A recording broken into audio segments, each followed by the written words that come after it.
أعوذ بالله من الشيطان الرجيم بسم الله الرحمن الرحيم الحمد لله رب العالمين اللهم صل على سيدنا محمد وعلى آله وصحبه أجمعين قال الله تعالى في كتابه العزيز رب اشرح لي صدري ويسر لي أمري واحلل عقدة من لساني يفقهوا قولي أما بعد السلام عليكم ورحمة الله وبركاته. Alhamdulillah, kita bersyukur kepada Allah Subhanahu Wa Taala kerana sekali lagi alhamdulillah kita dapat bertemu pada malam ini di ruangan Facebook Haji Muhammad Saleh Mosque ataupun Masjid Haji Muhammad Saleh Gelang, tuan-tuan yang dirahmati Allah sekalian. Apa khabar semua? Jadi mudah-mudahan semua dalam keadaan sihat walafiat dan dirahmati oleh Allah Subhanahu Wa Taala sentiasa. Bagi mereka yang sakit, mudah-mudahan disegerakan penyakitnya daripada hilang penyakitnya dan diberikan kesembuhan dan syifa. Bagi mereka yang sedang menghadapi kesusahan, kesulitan dalam kehidupan, dalam apa jua masalah yang sedang dihadapi, mudah-mudahan Allah Subhanahu Wa Taala memberikan dipermudahkan segala urusan anda. Dan juga mudah-mudahan kita semua dirahmati Allah Subhanahu Wa Taala insya-Allah. Jadi mudah-mudahan kita juga sentiasa mendapat hidayah dan juga kita berada dalam landasan syariah yang benar insya-Allah, dengan kita sentiasa mentaati perintah Allah Subhanahu Wa Taala dan juga kita sentiasa menuruti ataupun mengikut sunnah Nabi sallallahu alaihi wasallam insya-Allah. Baik, jadi minggu lepas dalam kuliah Indahnya Hidup Bersyariat kita telah mengkaji ataupun kita telah mendalami sedikit sebanyak berkenaan dengan sunat-sunat dalam solat, iaitu sunat-sunat dalam solat ada dua. Ada dua, iaitu yang pertama ialah sunnah hai'ah. Sunnah hai'ah, ingat lagi tak? Sunnah hai'ah ialah sunat yang bila kita tinggalkan tidak menjadi apa-apa, tidak perlu disunatkan untuk kita sujud sahwi. Tetapi ada lagi satu, sunat ab'ad. Yang kedua ialah sunat ab'ad, iaitu bila kita terlupa maka disunnahkan untuk kita sujud sahwi. Tetapi kalau kita terlupa nak sujud sahwi pun tidak menjadi masalah, kerana sunat ab'ad ini dan juga sunnah hai'ah ni semua adalah perkara-perkara sunnah, perkara-perkara yang tidak membatalkan solat. Tetapi kalau kita lakukan lebih baik dan juga kita mendapat pahala sunnah insya-Allah. Untuk pada malam ini kita akan sambung kuliah kita pada malam ini, iaitu berkenaan dengan perkara-perkara yang membatalkan solat. Perkara-perkara yang membatalkan solat, tuan-tuan yang dirahmati Allah Subhanahu Wa Taala, ada 11 perkara. Ada 11 perkara yang boleh membatalkan solat kita. Jadi perkara-perkara yang tidak termasuk dalam 11 perkara ini tidak dikira sebagai membatalkan solat. Sekiranya solat itu batal, maka wajib ia mengulangi semula solat tersebut. Kalau solat kita terbatal, wajib kita ulang balik, start balik solat kita. Kita buat balik solat kita dengan sempurna insya-Allah. Jadi ada 11 perkara yang membatalkan solat, iaitu perkara yang pertama ialah bila kita sedang solat, kita berkata-kata dengan sengaja. Berkata-kata dengan sengaja, kita cakap yang sengajalah. Kita cakap benda yang selain daripada bacaan-bacaan dalam solat. Contohnya, bila kita sedang solat tu, kita tegur orang sebelah, dah ambil uduk ke belum? Pada tengah solat tak boleh. Maka terbatallah solat kita. Kita berkata-kata dengan sengaja. Jadi dalam solat, berkata-kata dengan sengaja ini selain daripada Al-Quran dan zikir ataupun doa huruf dan ke atas walau tidak difahami, atau satu huruf yang difahami maknanya. So maknanya berkata-kata dengan sengaja ini ialah perkataan-perkataan yang selain daripada Al-Quran, selain daripada zikir-zikir dalam solat. So zikir-zikir dalam solat, contohnya bila kita ruku' ataupun kita sujud, subhana rabbiyal azimi wa bihamdi ataupun subhana rabbiyal a'la wa bihamdi. Ni bacaan yang zikir dalam solat lah. Tetapi selain daripada zikir-zikir ini, ataupun kita tambah huruf, dua huruf lah dan sebagainya, benda yang tak faham, benda yang kita baca yang kita tidak faham ataupun pelik, maka itu akan menjadi dalam kategori berkata-kata dengan sengaja. So maknanya terbatal lah solat kita. So berkata-kata dengan sengaja, batal solat. Baik, perkara yang kedua yang membatalkan solat ialah kita menambah ataupun mengurangkan perbuatan rukun solat. Kalau kita tambah rukun ataupun kita tambah perbuatan dalam solat, maka terbatallah solat kita. Jadi membuat beberapa perbuatan yang pada urufnya, pada adatnya tidak disuruh melakukannya dalam solat. So maknanya kita buat kita buat ibadah solat ni, kita tambah-tambah dia punya rukun, kita tambah-tambah perbuatan, maka itu adalah membatalkan solat. Tidak boleh kita menambah-nambah perbuatan dalam solat. Hanya kita perlu mengikuti rukun-rukun solat yang sempurna sahaja. Dalam yang kita dah pernah belajar sebelum ni, yang pernah kita revise, iaitu 13 rukun-rukun solat itu sahaja yang kita perlu lakukan. Kalau kita lakukan perkara yang di luar perkara dalam solat, dalam rukun-rukun solat, maka boleh terbatal solat kita. Contohnya kalau kita takbir satu kali, Allahu Akbar, tak boleh dua kali takbir, Allahu Akbar, Allah. Itu kalau solat biasalah. Tapi kalau solat hari raya ada beberapa kali takbir dan sebagainya, itu lain. Tapi kalau solat fardu tidak boleh menambah-nambah. So ada orang tambah, mungkin ada orang tambah sujud 3-4 kali sujud, tak boleh. So sujud mesti ada sujud antara dua sujud dan sebagainya. Itu saja, tidak boleh menambah-nambah ataupun mengurangkan perbuatan rukun solat. Kalau kita terkurang perbuatan rukun solat, kita beri salam kiri je, Assalamualaikum warahmatullahi, tapi kanan tak beri salam, maka terbatallah kita punya solat. Kerana kanan, beri salam yang kanan, Assalamualaikum warahmatullahi, itu adalah rukun solat, tidak boleh kita tinggalkan. Jadi tidak boleh menambah ataupun kita tidak boleh kurangkan perbuatan rukun solat, maka akan terbatal. Perkara yang membatalkan solat yang ketiga ialah kedatangan hadas. Kedatangan hadas ini maksudnya sama ada hadas kecil ataupun hadas besar. So maknanya kalau kita sedang solat hadas kecil ni maknanya kalau kita misalnya maaf kata terkencing ataupun terkentut ataupun terbirak dan sebagainya, maka batallah solat kita. Sama juga hadas besar. Maka bila kita kedatangan hadas besar, maka kita perlu mandi terlebih dahulu, mandi wajib. Dan juga selepas mandi wajib barulah kita boleh melakukan solat. Kalau kita tidak mandi wajib, kita terlupa, maka solat itu tidak diterima, batal. Yang keempat, perkara yang membatalkan solat ialah najis yang tidak dapat dimaafkan. Najis yang tidak dapat dimaafkan, maknanya kedatangan najis yang tidak dimaafkan sama ada pada badan ataupun pakaian kita. Sekiranya jatuh najis yang kering pada pakaian dan boleh dibuang pada masa itu juga, maka tidaklah batal solat. Tetapi najis itu tidak boleh disentuh dengan tangan kita.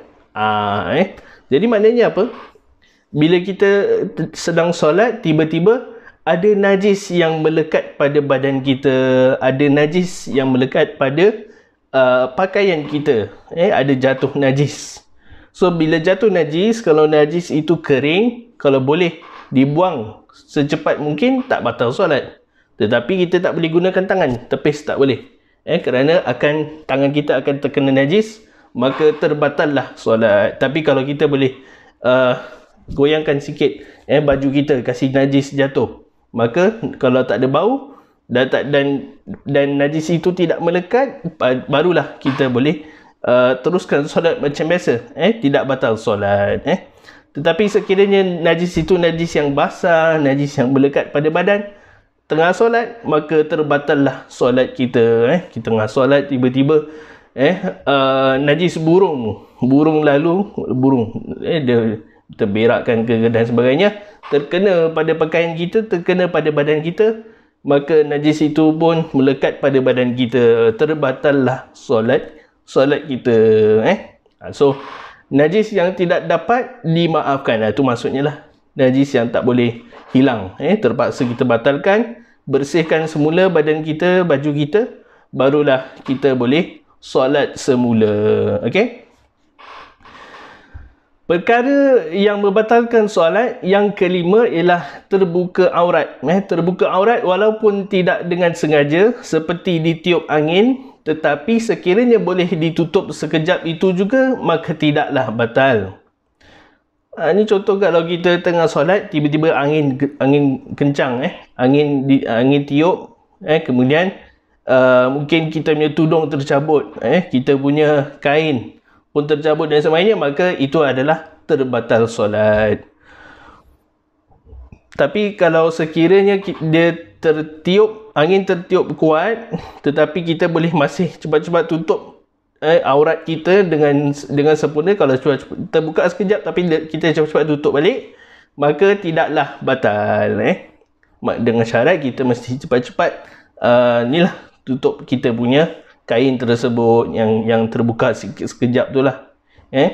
Jadi terbuka aurat batal solat. Yang keenam, tuan-tuan yang dirahmati Allah sekalian, perkara yang membatalkan solat ialah kita membelakangkan kiblat dengan dadanya, dengan dada kita lah. So maknanya kalau kita sedang solat, kita menghadap kiblat kan, jadi kita menghadap kiblat sedang solat, tetapi kalau dada kita ini tidak menghadap kiblat, tengah solat tiba-tiba kita baling ke sana, dah lain kiblat. So kalau kita dah berpaling daripada kiblat, maka terbatallah solat kita. So membelakangkan kiblat dengan dada kita ni batal solat lah. Dada mesti menghadap kepada kiblat. Yang ketujuh, tuan-tuan yang dirahmati Allah, mengubah niat. Umpamanya ia solat fardu zuhur, kemudian ditukar niatnya kepada solat sunat zuhur, maka terbatallah solatnya. Tetapi kalau berniat sunat mutlak, tidaklah batal. So maknanya kalau kita dah solat Allahu Akbar, tiba-tiba kita dah sebenarnya dah solat zuhur, tapi kita ingat kita belum solat zuhur. Jadi kita solat zuhur, tiba-tiba dalam hati, aku dah solat zuhur, tukar niat lah, aku solat sunat zuhur, padahal tengah solat. Maka kalau tengah solat tidak boleh bertukar niat. Bila dah solat tu tidak boleh bertukar niat. Kena batalkan dan niat yang betul, barulah kita solat. Yang ke-8, perkara yang membatalkan solat ialah kita makan walaupun sedikit. So maknanya kalau kita sedang solat, tiba-tiba ada nasi terselit pada gigi kita, contohnya lah. Jadi kalau ada nasi tu, kita kunyah-kunyah, kita makan padahal tengah solat. Tengah solat ni tiba-tiba kunyah-kunyah makan telan, maka boleh terbatal solat kita. Contohnya seperti menelan sebiji nasi di dalam mulutnya kecuali ia terlupa. Kalau misalnya kita terlupa, barulah kita tak batal solat lah. Tapi kalau kita sengaja, sedap nasi ni, telan, makan, maka tengah solat tu, maka terbatallah solat kita. Baik, yang ke-9, minum. Seperti menelan air liur yang masih lagi terasa manisnya. Kita minum air sirap ke, air bandung ke, kalau kita minum masih ada rasa marit, masih ada air tu dekat lidah kita. Bila kita solat Allahu Akbar, Bismillahirrahmanirrahim, tiba-tiba kita rasa masih ada bandung ni, telan. Telan rasa manisnya, maka masih ada air dalam kita punya mulut, kita telan sedang solat, maka batallah solat kita. Yang ke-10, tuan-tuan, mengeluarkan suara selain bacaan dalam solat. So dalam solat ni kita tak boleh main-main lah. Contohnya kalau kita solat, kita ketawa, sehingga terkeluar suara yang mengandungi 2 huruf. Begitu juga menangis.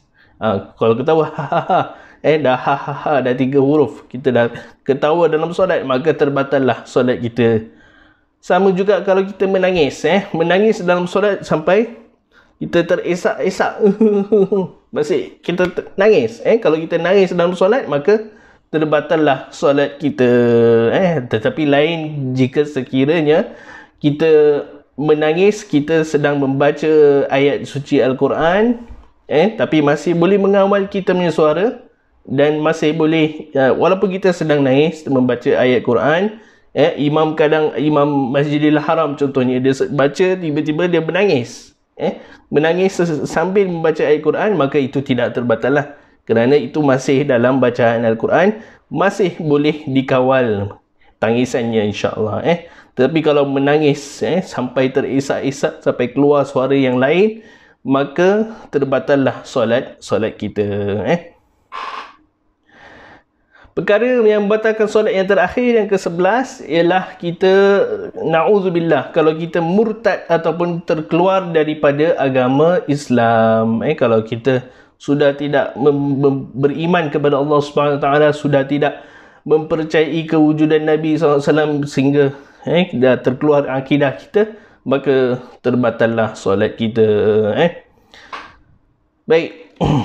Ada beberapa peringatan dalam kita solat ni, supaya kita bila kita nak melakukan solat ataupun bila orang lain sedang solat, ada beberapa peringatan supaya kita mengelak daripada dosa dan juga mengelakkan daripada perkara yang membatalkan solat. Yang pertama, melangkah 2 langkah yang berturut-turut dalam solat, supaya kalau kita dalam solat tu kita bergerak 2 langkah berturut-turut, maka tidak batal solat. Tetapi sekiranya melangkah 3 langkah berturut-turut, maka solat itu batal. Menurut Imam Mazhab Syafi'i, itu kalau kita sedang solat, kita jangan bergerak lebih daripada 3 kali, ataupun 3 kali ke atas batal solat. So maknanya kalau kita sedang solat, tengah baca Fatihah dan sebagainya, tengah solat, tiba-tiba kita nak terasa nak garuk kepala, so ada mengatakan 2 langkah saja, 1, 2, 2 langkah saja yang boleh kita bergerak. Lepas tu kita tak boleh bergerak lagi. Kalau kita buat 3 kali, 1, 2, 3, kita kita garuk 3 kali, dah terbatal solat, maka solat itu boleh menjadi batal. Tidak bergerak banyak sangat bergerak, jadi solat itu boleh batal. Yang kedua, menambah rukun fi'li seperti sujud atau rukuk yang berlebihan, maka solat batal solatnya. Menambah rukun fi'li seperti sujud atau rukuk yang berlebihan, maka batal solatnya. So kalau sujud terlebih, rukuk terlebih, semua ni batal lah. Yang ketiga, sesiapa yang solat menghala ke arah dinding, tiang ataupun apa-apa yang dibuat sebagai sekatan, maka disunatkan dia menolak orang melintas di hadapannya jika jarak di antaranya dengan sekatan yang tersebut tidak lebih daripada 3 hasta yang sederhana. Ini maknanya apa, tuan-tuan dan dirahmati Allah sekalian? Kalau misalnya kita solat ni kiblatnya mengarah ke dinding ataupun tiang, kalau tiang di hadapan kita, kalau antara kita dengan tiang tu ada ruang kosong, ada ruang kosong yang orang boleh lalu kat depan kita lah. Kalau orang lalu kat depan kita, ada ruang kosong, orang boleh jalan di depan kita, maka kita sebagai orang yang sedang solat, sunnah untuk kita menolak orang ataupun kita tahan orang itu daripada melintas di hadapan kita. So maknanya kalau kita ada jarak antara kita dengan tiang, maka kalau orang boleh lalu, maka orang boleh lalu depan kita, kita boleh disunatkan untuk kita tahan ataupun tolak orang tu supaya tidak melalu depan kita lah. Kerana yang keempat, dia mengatakan bahawa melintas di hadapan orang yang sedang solat hukumnya haram. Dengan sengaja lah. Dengan sengaja melintas orang yang sedang solat di hadapannya, hukumnya haram. Tapi kalau tak sengaja, tidak mengapa. Yang kelima, mengangkat muka ke langit, hukumnya makruh. Sedang solat, bila kita sedang solat, kita tak tengok sujud, tempat sujud, tapi kita tengok ke atas. Tengok ke atas. Maka itu adalah hukumnya makruh, tak sampai membatalkan lah. Tetapi sunnahnya untuk kita lihat kepada tempat sujud. Yang keenam, tuan-tuan dan dirahmati Allah sekalian, makruh menahan buang air kecil atau besar, ataupun kita nak tahan kentut dan sebagainya, buang angin, makruh untuk kita tahan. Jadi kalau boleh, kalau dah terkentut, apa nak buat? Terbatal, dan juga kita ambil uduk balik, kita solat semula. Yang ketujuh, makruh sekiranya solat kita makruh solat sekiranya makanan sudah dihidangkan dan perut terasa lapar. Okey. So maknanya kalau makanan dah dihidangkan, kalau kita punya perut dah rasa lapar, maka sunnahnya untuk kita makan dahulu. Lepas makan barulah kita solat. Jadi makruh kalau kita solat dulu, sedangkan perut kita dah lapar, makanan dah siap, dah dihidangkan. Jadi makruh. Sunnahnya ialah kita makan dahulu. Bila kita dah lapar, makanan dah dihidangkan, makan dulu. Barulah kita boleh solat. Itu sunnahnya. Kerana apa? Supaya bila kita dah makan, kita dah kenyang, alhamdulillah, kan, kita boleh, insya-Allah kita boleh fokus lebih kepada solat kita, insya-Allah. Jadi kita boleh lebih khusyuk dalam solat kita, insya-Allah. Baik. So itulah 11 perkara yang boleh membatalkan solat kita jika kita tidak perhatikan dengan betul-betul. Ada beberapa tambahan tadi yang telah saya terangkan berkenaan dengan kalau kita bergerak dalam solat 2 langkah ataupun 3 langkah berturut-turut. 2 langkah berturut-turut masih okey. Tetapi kalau 3 langkah berturut-turut dan ke atas, maka solat itu batal. Itu menurut Imam Mazhab Syafi'i lah. Kemudian menambah rukun fi'li, kemudian kita sunat untuk kita menghadang ataupun menolak orang yang melintas di depan kita, di depan kita solat. Itu sunnah untuk kita tahan. Melintas hadapan orang solat hukumnya haram. Mengangkat muka ke langit makruh. Kemudian menahan buang air kecil, buang air besar, buang angin ataupun kentut, kita tahan perut kita, maka hukumnya makruh. Dan juga bila kita solat sedangkan makanan dah dihidangkan, perut lapar, maka makruh untuk kita solat. Sunnahnya untuk kita makan dahulu. Bila perut dah lapar, makanan dah dihidangkan, makan dulu, barulah kita boleh solat, insya-Allah. Jadi itu adalah beberapa perkara-perkara yang membatalkan solat dan juga perkara-perkara yang makruh dalam solat, yang kalau boleh kita elakkan lebih baik. Ada sunnahnya. Dan kalau kita nak buat pun tak kisah, tak menjadi masalah, kerana tidak sampai hukum haram dan sebagainya lah. Ada beberapa perkara dalam solat, jadi kita ambil perhatian supaya kita dapat melakukan solat ini dengan lebih khusyuk, dengan lebih fokus, supaya ibadah kita ni insya-Allah lebih sempurna. Kadang-kadang kita nampak perkara itu kecil je. Contohlah kita nak tahan kentut dan sebagainya, tahan buang air. Padahal itu rasanya perkara kecil saja, tapi ia boleh menjadi perkara yang lebih besar. Perut jadi sakit, kena jumpa doktor dan sebagainya. Dan juga kalau misalnya makanan dah dihidangkan, perut lapar, kita solat, perkara kecil, makruh. Tetapi lebih baik ada sunnahnya untuk kita makan dahulu, barulah kita solat, supaya kita hilangkan rasa lapar, supaya kita dapat lebih khusyuk menghadap Allah Subhanahu wa taala, insyaallah. Jadi insyaallah pada kali ini saya rasa itu sahaja pada malam ini. Mudah-mudahan apa yang saya kongsikan ini mendapat manfaat kepada kita semua, insyaallah. Mungkin kita dah selalu dengar dengan perkara-perkara yang membatalkan solat, perkara-perkara sunnah dalam solat, perkara-perkara rukun dalam solat, semua ni kita dah tahu mungkin, tetapi kadang-kadang kita terlepas pandang beberapa perkara yang bila kita buat sebenarnya dapat menambahkan kekhusyukan solat kita, insyaAllah. Dan juga dapat improve lah kita punya quality solat kita seharian, insyaAllah. Baik, insyaAllah untuk minggu yang akan datang kita akan sentuh berkenaan dengan solat bagi orang yang sakit, solat cara duduk macam mana, solat dekat lantai macam mana dan sebagainya lah. Kalau duduk atas kerusi macam mana, kalau solat baring macam mana, semua nanti kita akan terangkan, insyaAllah. InsyaAllah pada minggu hadapan.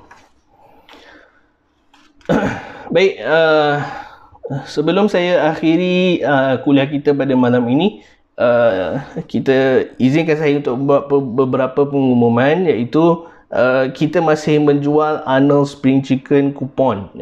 Kupon sebanyak satu kupon $14.